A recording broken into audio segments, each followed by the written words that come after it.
Almighty Jah, the life giver, the spirit giver, we come before your chair of kingdom right now to bless the life of them ghetto youths.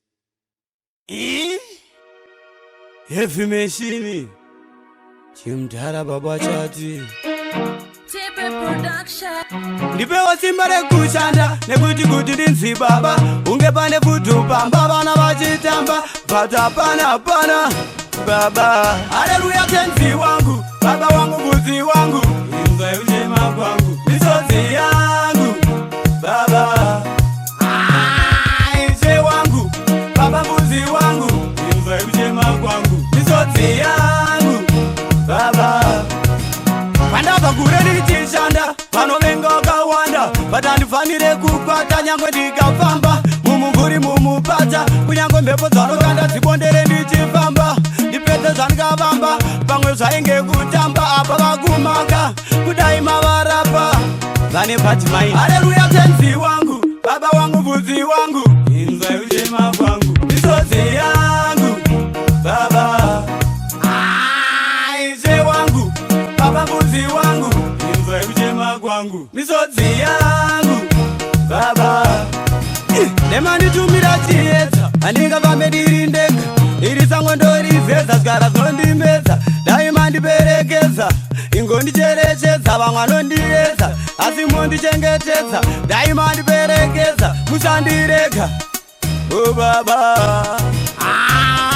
Ishe wangu baba muvudzi wangu Emanuwero muchengetedzi wangu baba wangu tomborerai basa rangu ndimise wangu muhondo dzangu muri nhoo yangu ese ane ukanganoi.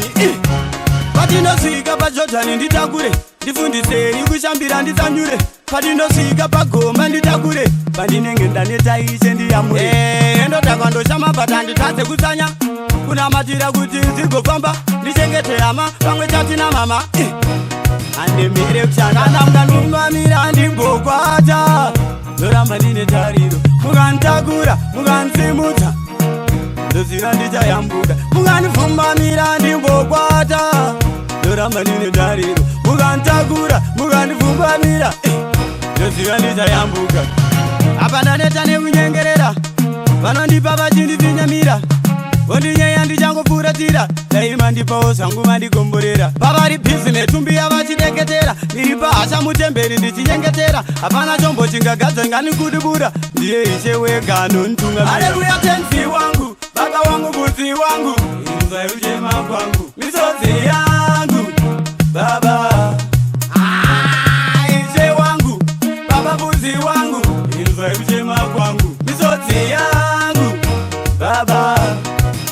Pandabva kure ndichishanda vanovenga vakawanda vatandifanire kupata nyangwe ndikafamba mumumvuri mumupata kunyangwe mhepo dzanokanda dzibondere ndichifamba ndipedze zvandikavamba pamwe zvainge kutamba apa vakumaka kudai mavarapa vane bad mind. Oh Lord, bless me through the days on the 8th.